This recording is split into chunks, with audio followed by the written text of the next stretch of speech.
গেল ৮ মার্চ রোববার ভারতের পশ্চিমবঙ্গ পুলিশ গ্রেপ্তার করে ইনকিলাব মঞ্চের মুখপাত্র শরীফ ওসমান বিন হাদি হত্যার মূল আসামি শুটার ফয়সাল করিম মাসুদকে। এই সময় গ্রেপ্তার করা হয় ফয়সালের সহযোগী আলমগীর হোসেনকেও। ১৪ দিনের রিমান্ড শেষে ২২ মার্চ রোববার ফয়সালকে আদালতে তোলা হয়। এ অবস্থায় ভারতে আটক আসামিদের ১৫ দিনের মধ্যে দেশে ফিরিয়ে এনে বিচারের মুখোমুখি করার আলটিমেটাম দিয়ে ৬ দফা দাবি ঘোষণা করেছে ইনকিলাব মঞ্চ। রোববার রাতে ইনকিলাব মঞ্চের সদস্য সচিব আবদুল্লাহ আল জাবেরের সই করা এক বিজ্ঞপ্তিতে এসব দাবি জানানো হয়। এখন পিরিয়ড হোক রেগুলার বা হেভি, প্রয়োজন মতো কনফিডেন্স আছে রেডি। Play with confidence. বিবৃতিতে ভারতে আটক হাদি হত্যাকাণ্ডের আসামিদের রিমান্ড প্রক্রিয়া নিয়ে বাংলাদেশ সরকারের রহস্যজনক নীরবতা ও নিষ্ক্রিয়তায় গভীর হতাশা ও ক্ষোভ প্রকাশ করা হয়।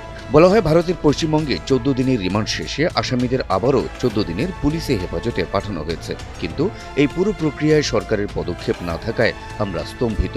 শুরুর দিকে আসামিদের ধরা পড়াকে সরকারের সাফল্য মনে করা হলেও বর্তমান পরিস্থিতিতে সরকারের ব্যর্থতাকেই সামনে নিয়ে এসেছে। জাতির সামনে ইনকিলাব মঞ্চে উত্থাপিত ৬ দফার প্রথম দফায় বলা হয়, পররাষ্ট্র মন্ত্রণালয়কে এই মুহূর্ত থেকে জরুরি ভিত্তিতে কাজ শুরু করতে হবে। পাশাপাশি আগামী ১৫ দিনের মধ্যে খুনিদের বাংলাদেশে ফিরিয়ে এনে বিচারের মুখোমুখি করতে হবে। এটি কোনো অনুরোধ নয়, জনগণের পক্ষ থেকে সরাসরি আলটিমেটাম। দ্বিতীয় দফায় বলা হয়, হত্যাকাণ্ডের প্রকৃত মাস্টার মাইন্ড বা নেপথ্যের কুশীলবদের আড়াল করার কোনো চেষ্টা মেনে নেওয়া হবে না।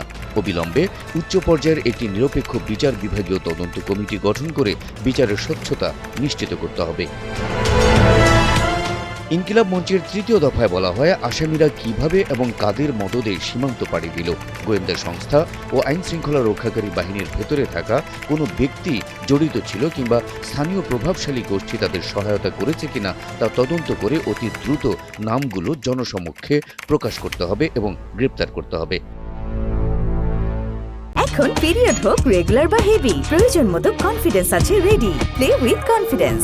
চতুর্থ দফায় বলা হয়, ভারতে ইউএপিএ আইনের গেড়াকলে পড়ে বিচার প্রক্রিয়া যেন দীর্ঘায়িত না হয়, সেজন্য বাংলাদেশ সরকারকে একটি বিশেষ আইনি বিশেষজ্ঞ সেল গঠন করতে হবে। এই সেল ভারতের আদালতের কার্যক্রম পর্যবেক্ষণ করবে এবং অগ্রগতি জাতিকে অবহিত করবে। এই আইনি সেলের মাধ্যমে ১৫ দিনের মধ্যে খুনিদের দেশে ফেরানোর ব্যাপারে আইনি জটিলতা নিরসনের উদ্যোগ নিতে হবে। ইনকিলাব মঞ্চে উত্থাপিত ৬ দফার পঞ্চম দফায় বলা হয়, ওসমান হাদি হত্যার বিচার কোনো বদ্ধ ঘরে বা গোপন ট্রায়ালে হবে না। আমরা দাবি করছি এটি হবে একটি ওপেন ট্রায়াল সিস্টেম, যা জাতীয় গণমাধ্যমে সরাসরি সম্প্রচারিত হবে। জাতি এই বিচারের স্বচ্ছতা দেখতে চায়, সরাসরি দেখতে চায়। ষষ্ঠ দফায় হুঁশিয়ারি দিয়ে বলা হয়, আগামী ১৫ কার্যদিবসের মধ্যে আসামিদের দেশে ফিরিয়ে আনার দৃশ্যমান অগ্রগতি বা রোডম্যাপ ঘোষণা করা না হলে ইনকিলাব মঞ্চ ঢাকাসহ সারা দেশে একযোগে কঠোর কর্মসূচি দিতে বাধ্য হবে।